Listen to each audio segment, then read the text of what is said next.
Como anunciábamos, ya estamos aquí con la actual directora de UTE por la oposición y futura ministra de Industria, Energía y Minería, Fernanda Cardona. Buenos días, Fernanda, y gracias por acompañarnos. ¿Cómo están? Valientes del 30 de diciembre. Sí, pero vos entraste diciendo eso y te dijimos, pero de todas maneras que una entrevistada esté acá y una futura ministra un día antes de fin de año no es poca cosa.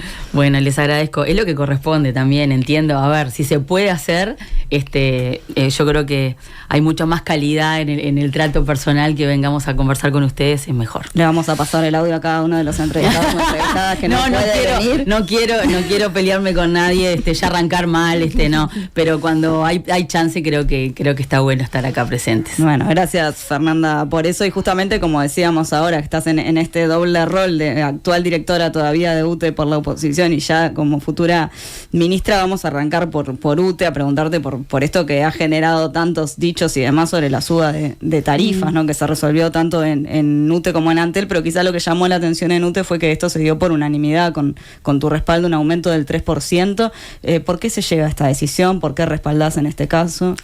Bueno, lo primero a contarles a ustedes y a la audiencia es que desde el 2020 que asumí como directora del Frente Amplio en UTE, el análisis siempre se hace anual de las tarifas. Eso es una metodología que hay que explicarle a la gente, porque si no, no se entiende por qué la discusión año a año y por qué las posturas año a año. Y eso tiene que ver con que hay que ver los números de UTE, de la empresa pública, cómo cierran, cuál ha sido la ganancia, cómo queda en caja, cómo queda robustecida o no en cuanto a sus números generales.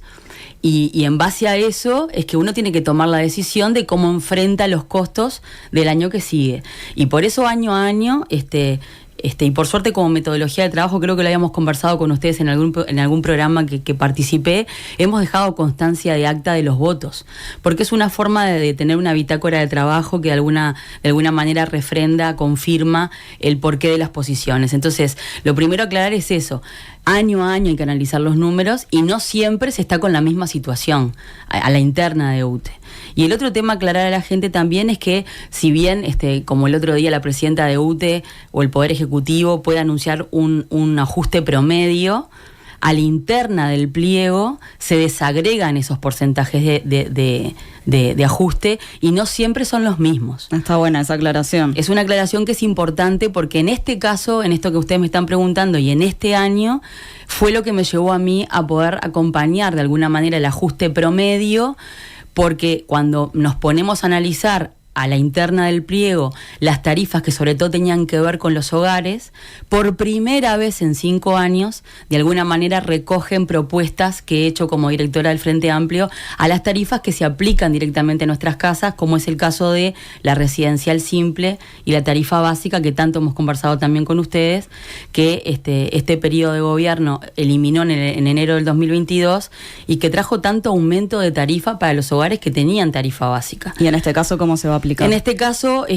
va a estar, digamos, en lo propuesto por la línea técnica de UTE. El año pasado se despegaba muchísimo. Se proponía, por ejemplo, un 3,5 promedio para el pliego y a la tarifa básica un 8,5%. Uh-huh. Y eso ha sido un acumulado. Además, después tenemos que considerar el acumulado en todo el quinquenio. Entonces, era imposible acompañarse. Habíamos defendido que la tarifa básica tenía que persistir, que era una ayuda absolutamente necesaria para muchos hogares del Uruguay, que no era el conjunto de ciudadanos que recibían el bono social, y que sí habían visto incrementado en su tarifa a partir de la eliminación de la TCB. Bueno, entonces, esta vez no se despega de manera con tanta brecha, con tanta diferencia. ¿Cuál es la brecha ahora? Ahora es un 5, en realidad se proponía por la línea técnica un 4,97 y no se despega un 3,5 más por lo que propone la línea técnica. Y a su vez hay una concesión de parte de lo que se conversó en directorio, que es otorgar a los residenciales simples, que es 1 millón de hogares aproximadamente en Uruguay, que va a tener un 2,70. Entonces es por debajo incluso del promedio. Entonces esto fue como una forma de reconocer el último año, pero bueno, reconocer al fin, propuestas que hemos hecho cada uno de los años donde decíamos, bueno, si este año la UTE tuvo, como nos pasó en el 2021, ganancias extraordinarias por 205 millones de dólares porque exportamos por 500, pedimos que se volcara a los hogares del Uruguay.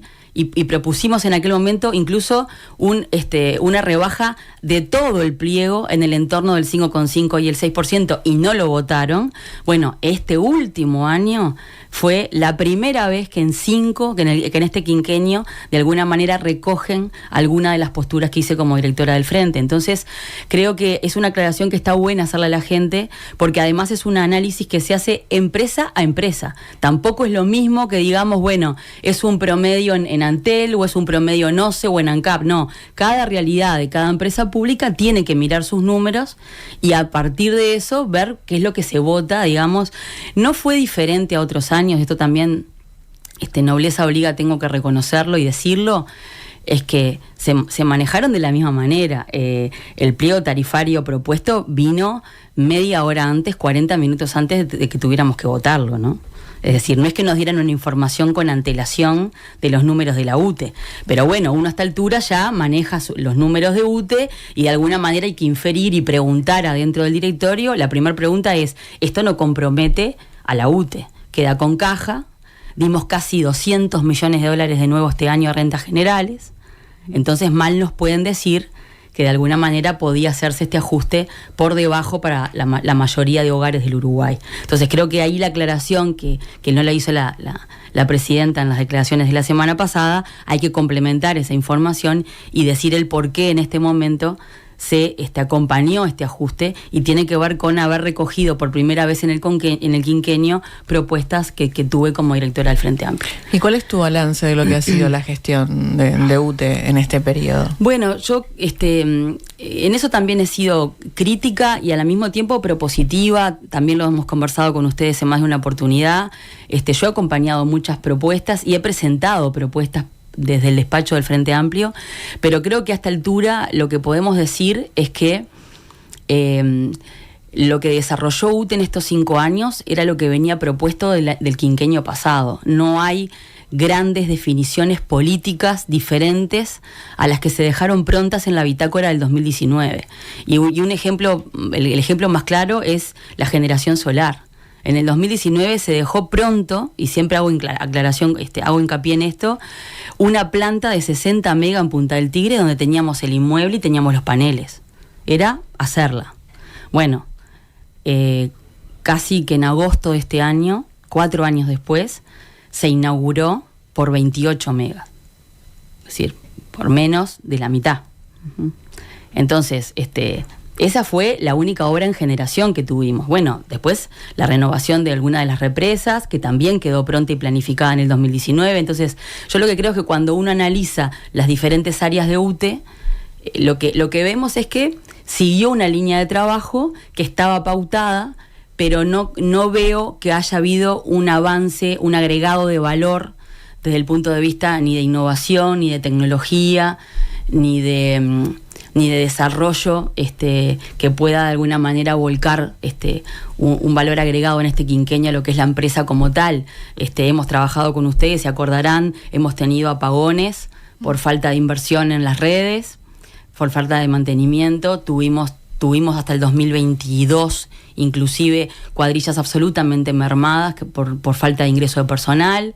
Entonces todo eso hoy no lo podemos obviar, es una consecuencia que tenemos y que de hecho vamos a seguir teniendo en el periodo que viene para poder reencauzar, digamos, la forma de trabajar de UTE. Pero después, las cuestiones que han sido comunicadas a la opinión pública, los medidores inteligentes, la ruta eléctrica, son todos temas que existían en el quinquenio anterior. Ahora, en eso marcas que hay una continuidad, pero sí ha sido muy crítica también acá en estos micrófonos con el tipo de acuerdos que se hicieron con distintos socios a lo largo del periodo. Bueno, sí, claro.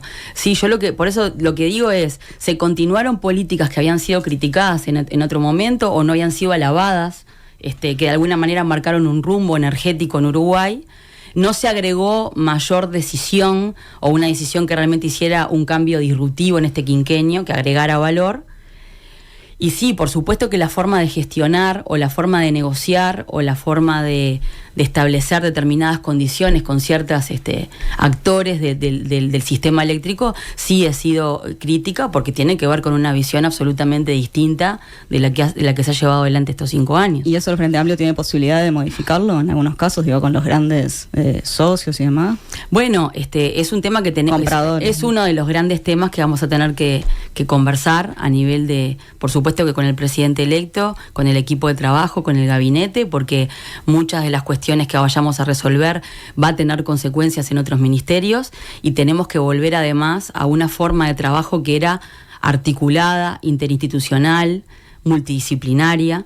Entonces yo, una de los objetivos que me trazo como en el nuevo rol que nos puede tocar, y es esto de trabajar en conjunto, obviamente con la decisión final del presidente electo, pero sí volver a formas de trabajo que habían generado un valor agregado a nivel nacional y que se perdieron. Hay comisiones de trabajo enteras que han dejado de trabajar, que han dejado de organizarse, y que yo creo que era un ganar-ganar desde el punto de vista no solo del Poder Ejecutivo, sino de las empresas públicas, y obviamente en territorio con la gente, con los gobiernos departamentales, con la OPP, con el MEF. Entonces creo que es uno de los rumbos que entiendo proponer para poder empezar a trabajar de esa forma. Si pensamos ahora, Fernanda, en el futuro del Ministerio de Industria, Energía y Minería, ¿cómo se está pensando la integración del resto del equipo de la cartera? Bueno, yo creo que el norte o el criterio lo dijo bien claro el presidente electo, Yamandu Orsi. Estamos trabajando las propuestas, digamos, de equipos, considerando la idoneidad técnica, considerando un equilibrio entre los sectores del Frente Amplio, que realmente se recoja eso, estar escuchando las propuestas de los diferentes sectores, y por supuesto el tema del compromiso ético, ¿no? Es decir, creo que ahí fue absolutamente claro. Creo que son 3 principios rectores que nos dejó también claro el gabinete, y en ese contexto y con esos criterios es que estamos trabajando y haciendo las propuestas de los equipos. Uh-huh. Hoy se tiene una primera reunión, ¿no?, con la ministra Facio. ¿Qué es lo que se espera de esta transición? Bueno, yo creo que esto primero es plasmar el primer intercambio personal, por lo pronto en el nuevo rol que se me designó. Y bueno, también escucharla desde el punto de vista de ser la ministra actual, vigente, por más que ella también, por el rol que tengo de estar en UTE, y ella también estar actuando en este momento, hemos tenido ya intercambios que tal vez no son personales, pero hay posiciones que tenemos que poder conversar. Ahondar en la información que se nos ha dado, tratar de recolectar la mayor información posible de acá a febrero, por lo menos, para saber cuál es el estado de situación del ministerio. Y bueno, esta es una primera aproximación formal, institucional, se podría decir, que intenta eso, el encuentro personal, que no se había podido dar por temas de agenda, y esto de poder conversar personalmente temas bastante puntuales y requerir, entiendo yo, complementos de información, que en mi caso, como estuve como directora general del Ministerio 5 años, el conocimiento de las direcciones ayuda, el conocimiento de los funcionarios y las funcionarias también, del presupuesto, de cómo se trabajó en aquel momento. Tuve la tarea de hacer el cierre institucional también del ministerio. Entonces, es volver a tu vieja casa. Eso es de alguna manera es una experiencia vivida que creo que ayuda en este momento para poder de alguna manera encarar también los nuevos objetivos. Pero bueno, también requiero de lo que es el estado de situación actual lo más completo posible en cuanto a información. ¿Qué pasa si pensamos en las políticas de industria a futuro? Porque acá hemos tenido a distintos actores, ¿no? Y por ejemplo, desde la Cámara de Industria hablan de que no había una política específica para el desarrollo de un plan industrial, y en ese sentido eran bastante críticos con la gestión actual, pero también mirando hacia atrás, algunas cuestiones marcaban. También el presidente de la Confederación de Sindicatos Industriales, Danilo Dárdano, ha sido crítico con la ausencia de una política, marcaba el cierre de distintas fábricas, puestos de trabajo. El próximo gobierno piensa desarrollar una nueva línea? Bueno, lo primero para contarles es esta situación en la que estamos, que es la situación de transición, ¿no? Todos mis compañeros de gabinete y compañeras lo vienen comentando en esto de estar primero recabando la información existente. Esto no es menor, porque tenemos que saber realmente con qué nos encontramos en cada ministerio y cuál es el estado de situación de cada ministerio. Por otro lado, hay un fuerte, en lo que es el Ministerio de Industria, Energía y Minería en particular, hay un fuerte vínculo entre el ministerio con las empresas públicas, o por lo menos con muchas de las empresas públicas importantes, ¿no? Es decir, que marcan una diferencia en el Uruguay, que marcan un desarrollo para el Uruguay, dependiendo de cómo se gestionen. Entonces, yo creo que preliminarmente, antes de tener esta información que les decía, que requiere elaboración, que requiere de un pienso, que requiere de un intercambio a nivel del gabinete y con el presidente electo primero, para poder delinear cuál va a ser la forma de trabajo de este gabinete entrante el 1 de marzo, lo que sí podemos decir son estas cuestiones que les comentaba recién, formas de trabajo que conocemos y que se abandonaron. Yo creo que hay que retomarlas, sin perjuicio de cuál es la cuestión de fondo ni cuál va a ser la línea de trabajo futura. Creo que sí, que vamos a tener a trabajar una impronta particular de un gabinete que es nuevo, y que de alguna manera obviamente está trabajando desde ya para poder delinear políticas públicas. Pero lo que creo que es importante trasladar ahora a la ciudadanía es esto de, bueno, estamos atentos, estamos pidiendo la información, hay una línea base que debemos conocer en cada lugar público y a partir de eso trabajar en conjunto para poder delinear la próxima política pública de trabajo que nunca puede estar de espalda a las empresas públicas uruguayas, ¿no? Que marcan, yo creo, una diferencia hasta por un tema de presupuesto, ¿no? El otro día hablábamos con algún compañero del gabinete que, bueno, el Ministerio de Industria es un ministerio chico comparado con otros ministerios, tiene poquísimos funcionarios y tiene un 0,2% del presupuesto nacional. Entonces, si nosotros consideramos las áreas que maneja el ministerio, como decían ustedes hoy cuando arrancaron el programa, industria, energía, minería, todas vinculadas a temas industriales y productivos y de empleo del Uruguay y de conocimiento, y vemos el magro presupuesto que tiene, evidentemente tiene que poder, para poder desarrollar y tener realmente resultados, tiene que poder transitar y fluir con las empresas públicas. Más allá de políticas concretas, a partir de esto último que vos decís, ¿podemos interpretar que se va a cambiar la concepción de las empresas públicas en el futuro gobierno? No, ¿en qué sentido me decís cambiar la concepción? La forma en la que se consiguen sobre el rol que se les debe dar. No, bueno, sí, yo creo que lo primero que tenemos que hacer es el tema de decir que las empresas públicas tienen que ser protagonistas.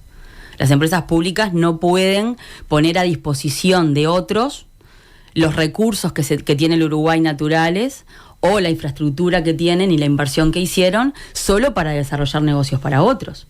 No decimos que está mal, lo que decimos es tienen que participar, porque si no, no tiene razón de ser. Ninguno de nosotros haríamos nada, calculo, que desarrolle y no nos permita, decir, ponemos todo a disposición y no recibimos nada a cambio. ¿En qué tipo de proyectos deberían participar? Por ejemplo, el de GIF.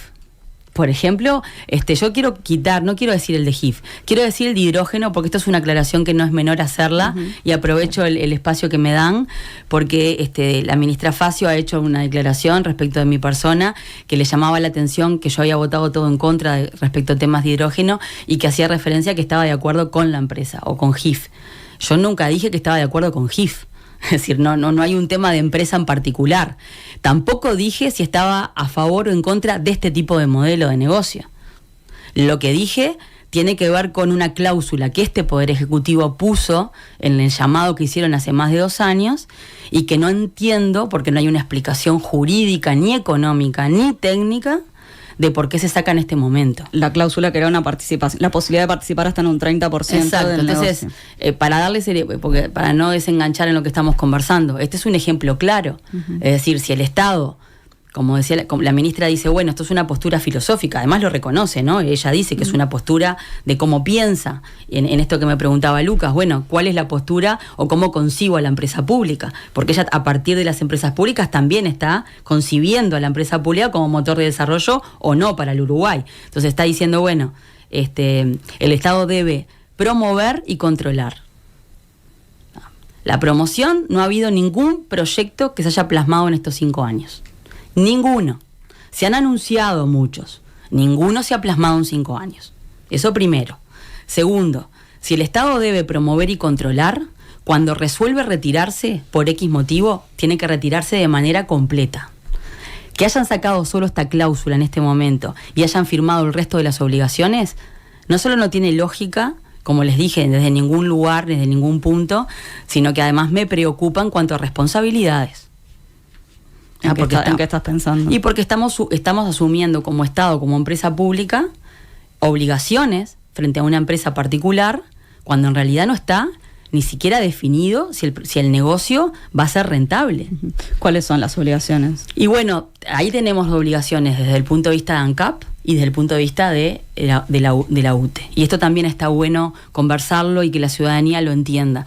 Esto ustedes se recordarán que hace 2 años se hizo un gran anuncio de este proyecto, sobre todo porque a nivel del Poder Ejecutivo se decía que iba a generar mucho empleo, sobre todo en Paysandú, porque la planta, la hidrolizadora estaría en Paysandú. Sí, que falta la autorización ambiental de todas maneras. Faltan muchísimas cosas, entre otras la financiación del proyecto. El dinero no está para financiarlo. Por lo tanto, y eso es lo único que ato y tiene coherencia o tiene concordancia con lo que dijo la ministra Facio, que dijo que no había un cliente, que todavía el proyecto no tenía un cliente. Y ahí dijo todo. Si no hay un cliente hoy para comprar el hidrógeno y eventualmente hacer el e-combustible, ¿no? El e-fuel oil, ¿no? Bueno, entonces no hay proyecto todavía. Entonces, si no hay proyecto, bajen todo, no tomen ninguna decisión en ningún lugar de las empresas públicas y se verá cuando el proyecto pueda volver siendo rentable. Pero entonces hay una contradicción con todo lo que ha pasado desde hace 2 años y el anuncio de cómo fue a lo que está pasando hoy, que es lo que este Poder Ejecutivo saliente tiene que explicar. No el entrante, que además, entre otras cosas, va a tomar decisiones a partir del 1 de marzo, no ahora. Todas las responsabilidades de lo que se tome ahora tienen que ser del gobierno saliente, pero al mismo tiempo está la desigualdad en el tema de la toma de decisión y los gravámenes que dejan a las nuevas autoridades asumiendo obligaciones hoy para que después tenga que gestionar otro, cuando no ha participado de ninguna de las negociaciones. Entonces creo que es claro para la ciudadanía y es claro poder comunicarlo que este era justo uno de los temas de transición que deberíamos haber trabajado de una manera distinta, y me preocupa muchísimo la asunción de riesgos reales, no como pasaba con la cláusula que te permitía en un futuro tomar la decisión de participar o no.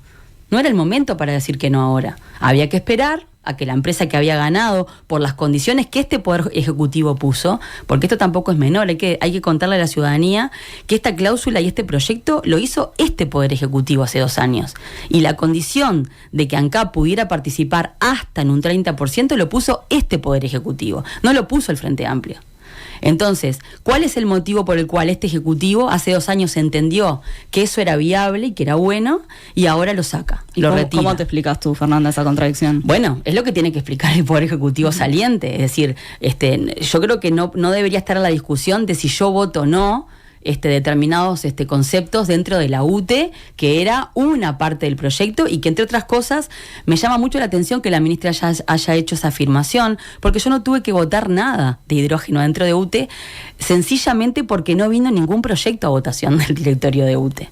Entonces, esa es una aclaración que también quiero hacer. Primero, que no me emparenten con una empresa en particular, porque yo no hablé de la empresa en particular. Esta es una empresa que se presentó como tantas otras en ese llamado, con esa condición, y fue la que ganó. La que ganó porque la eligió este Poder Ejecutivo. Yo no estoy hablando de GIF.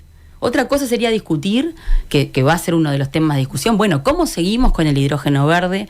¿Cuál va a ser nuestra bitácora de trabajo a nivel energético? ¿En esto que se firmó está en juego el tema de la soberanía? Por supuesto. Por supuesto. Y acá retomo lo que me decían hace unos segundos ustedes. ANCAP asume obligaciones y, entre otras cosas, ponía esta cláusula porque ANCAP se obligaba de alguna manera primero a dar el CO2 para poder mezclar con el hidrógeno y generar el e-combustible, ¿no? El combustible verde, digamos. Pero también da accesos, ANCAP. Da acceso al agua del río Uruguay, da acceso a logística, a servicios, da accesos a infraestructura para poder hacer eso.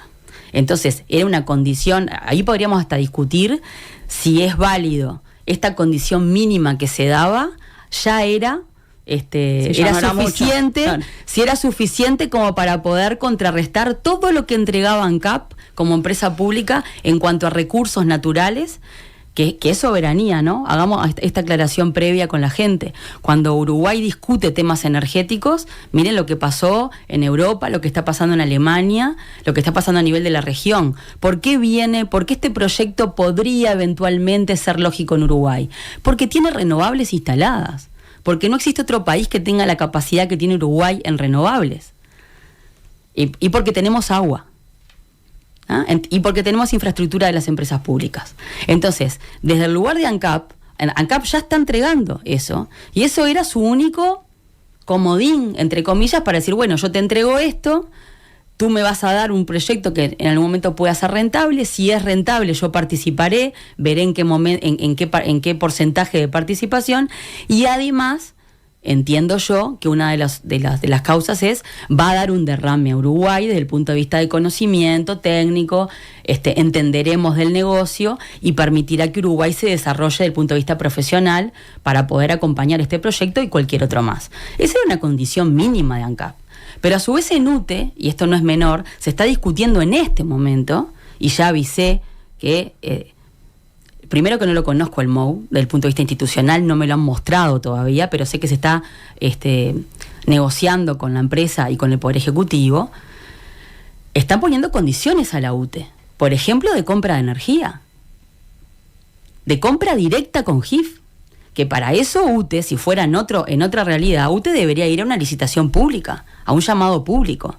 ¿Qué tendrá que hacer este ejecutivo entrante, que no sabe las condiciones de lo que está negociando el saliente, para poder asegurar que GIF va a poder comprar, que UTE le va a poder comprar normativamente a GIF condiciones que no está negociando? ¿Eso lo vas a hablar hoy con Facio? ¿Algo de esto? Bueno, veremos cómo se da. Yo creo que ella lo tiene claro este tema. Creo que la ministra sabe que es una preocupación. Yo lo estoy hablando en el ámbito de UTE por este tema que les comentaba, de estar todavía, para poder cerrar el tema de UTE, estar en gestión como oposición, pero creo que hay condiciones mínimas que UTE debe considerar a los efectos de firmar un MOU con GIF. Porque además, entre otras cosas, esto también es absolutamente entendible. Si la ministra dijo que no hay un cliente, y no hay un cliente para comprar la producción de ese hidrógeno y ese combustible verde, entonces no hay negocio, ni para ANCAP ni para UTE. Entonces no se puede seguir hablando de seguir asumiendo obligaciones ni en ANCAP ni en UTE. Y en UTE están planteando a 15 años compra de energía que estaría dejando afuera otros eventuales generadores u otros negocios que podrían ser buenos para el Uruguay, porque una vez que nosotros, si UTE se obliga a comprarle solo a GIF, está dejando afuera cualquier otro negocio que pueda venir en el futuro.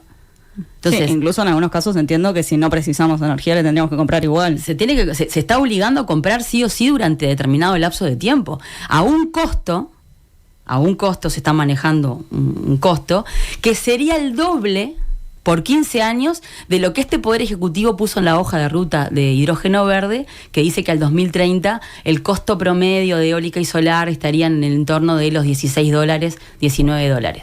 Y con GIF se está hablando casi del doble. Entonces, ¿por qué tendríamos que asumir ahora una obligación de comprar a un precio determinado cuando el propio Poder Ejecutivo está diciendo que dentro de 5 años eso puede valer la mitad? Es decir, por eso les digo que me parece que falta mucha información. Es mi obligación, es nuestra obligación plantearle a la ciudadanía cuáles son los temas que estamos con preocupación y por qué entendemos que no puede avanzarse más. Eso no significa que estemos diciendo que estemos en contra del hidrógeno verde, ni que estemos en contra de un eventual proyecto de hidrógeno verde. Estamos diciendo que este proyecto, con esta forma de negociación y con estas condiciones, no son en principio beneficiosas para el Uruguay. ¿Qué pasa con algunas declaraciones de Facio? Porque hablábamos acá de un tema filosófico, pero ella a su vez planteó, por ejemplo, ¿no? Pensando en esto justamente a dónde van los recursos, ella decía, bueno, se habla de hasta un 30% de participación en esto que finalmente no se acuerda, ¿no? Y por lo que termina renunciando Stefanicic y todo lo demás, se habla de hasta un 30%, ahora si Uruguay participara en un 10% sería lo equivalente a lo que pide la UDELAR, un 1%, y yo prefiero que vaya para ahí y no a invertir en este negocio. Bueno, primero que lo que este Poder Ejecutivo entendía que era justo para la UDELAR lo podría haber resuelto en estos 5 años, ¿no? Esto es una discusión que es aparte. Tiene que ver con que todas las decisiones que se tomaron que tienen que ver con temas de educación no han sido para agregar presupuesto a la educación nacional. Y no tiene que ver con GIF o con hidrógeno o con lo que UTE o ANCAP hagan respecto de este tema. Eso primero desde el punto de vista político, ¿no? Desde el otro punto de vista, es un error plantearlo de esa manera. Primero porque era un derecho potestativo desde el punto de vista jurídico. Esto quiere decir que es una cláusula que ANCAP iba a esperar determinado plazo si la empresa decía, bueno, tengo este ítem, lo tengo pronto, este ítem lo tengo permisos ambientales, tengo financiación, tengo dónde hacer esto, tengo todo el resuelto el proyecto y ahora es rentable y voy a ganar millones de dólares. Cuando GIF dijera eso, entonces ANCAP podía decir, bueno, ahora sí, voy a ver en qué término participo, pero sabiendo que a determinado lapso de tiempo determinado iba a tener una ganancia. Entonces, cómo lo está planteando es falaz. Es falaz, no es así. Es decir, estamos renunciando a un derecho que tenía la carga la propia empresa de demostrar que iba a ser un derecho rentable, un negocio rentable. Estamos renunciando con antelación. Y sin embargo le estamos dando todas las condiciones para que GIF pueda ir a pedir financiación, porque estamos obligando al Estado en otros puntos del contrato. Entonces, el Estado está actuando acá como un garante de un negocio que es externo, que no le va a generar ningún beneficio, pero sí eventuales obligaciones, carísimas, no solo económicas, sino también de recursos naturales y soberanía, ¿no? Porque acá también en esto de lo filosófico o lo ideológico no hay que olvidarse en la conversación que Uruguay, cuando logró las renovables, empezó a transitar el camino no solo de ser amigables con el medio ambiente, de ser sostenible desde el punto de vista del ambiente, sino también soberano, porque cada vez que tenemos energías que son nuestras, que son propias, nos habilita a no tener que gastar en combustible, en importar petróleo. Entonces cada vez podemos autogestionarnos y abastecernos, y el tema energético a nivel mundial es un tema de soberanía. Por eso digo que no perdamos el norte de lo importante en esta discusión. ¿Por qué estaríamos entregando a un privado sin que el Estado participe un negocio que tiene que ver con soberanía del Uruguay, con la energía que Uruguay puede disponer o debe disponer en caso de obligación a un futuro? No tiene ninguna lógica estar discutiendo en los términos que está planteando la ministra Facio. Ahora, Fernanda, ¿sentís que existe como apuro en avanzar en estos proyectos ahora, en estos 2 meses, como sucede, por ejemplo, con el proyecto Neptuno? ¿Con estos también hay como cierta premura? Bueno, la oportunidad, los abogados siempre y las abogadas decimos que una de las cuestiones que explica determinadas motivaciones o determinados intereses son los tiempos, los momentos en los que uno toma las decisiones. Es una forma de justificar una decisión en la oportunidad en que uno la toma. Seguramente no es lo mismo tomar una decisión ahora, o como nos pasó cuando el Frente Amplio puso las renovables, donde la tecnología era más cara y había que tomar la decisión porque no teníamos posibilidad de comprar y gastar el dinero que estábamos gastando en combustible, a tomarla después cuando realmente vos ya sabes cuáles son las cartas vistas y los costos de tomar esa decisión. Entonces, lo que no se entiende es por qué un proyecto que se anunció hace 2 años con bombos y platillos, ¿no? Por puestos de trabajo, como les decía recién, por inversiones millonarias y demás, no ha avanzado nada. Y de hecho, el propio Stepanisic, antes de su renuncia, dijo que el estado actual, lo dice en su constancia de acta de voto, el estado actual de este proyecto es el mismo que hace 2 años. Es el mismo. ¿Y entonces? Yo no puedo contestar por la ministra Facio ni por este Poder Ejecutivo saliente. Yo lo que estoy exigiendo de alguna manera, no sé si exigiendo es la palabra, pero sí consultando enfáticamente, es el por qué. Porque las explicaciones que se dieron en la opinión pública no son reales. No es por ese lado que se tiene que justificar el retiro del Estado con antelación. De hecho, el propio nos pasó en lo que me comentaron a mí, lo poco que me pudieron comentar la semana pasada, en una reunión que no era del directorio, la presidenta de UTE en una reunión sobre GIF, lo que nos dice, por ejemplo, es que por ejemplo, la empresa le plantea que uno de los ítems importantes para definir ellos si el negocio se da o no es el costo de la energía. ¿Cuánto tienen que pagarle a Uruguay? Yo me cuesta mucho creer que un negocio que supuestamente va a ser millonario en ganancias dependa de una sola variable, que es el costo de la energía. Está poniendo toda la mochila y el riesgo en una determinación que es del Estado, cuando el Estado ni siquiera sabe cuánto van a... ¿Y qué pasa en el mejor escenario?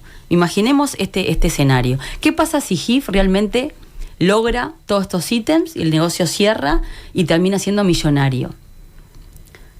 UTE termina pagando la energía a un precio que no corresponde y no participa de nada de las ganancias, que van a ser millonarias, y no tiene la posibilidad de cambiar las condiciones a futuro. Entonces, esto es parte de la negociación que debería, por lo menos, conversar el Poder Ejecutivo saliente con el Poder Ejecutivo entrante, como para que el Poder Ejecutivo entrante sepa qué es lo que está ya resignado o qué es lo que está ya obligado. Y lo otro es el no innovar, como decías Alejandra, en estos 2 meses. La verdad que yo creo que es muy difícil de explicar lo que uno no hace en una gestión de 5 años, hacerlo en los 2 meses de transición. Es muy difícil de explicar. Actual directora de UTE por la oposición, futura ministra del MIEN. Muchas gracias por acompañarnos esta mañana. Muchas gracias por el espacio. Muchas felicidades. Muchas felicidades para toda la gente también. Nada que perder. Producción general, Enzo Adinolfi. Dirección periodística, Nelson Cecín.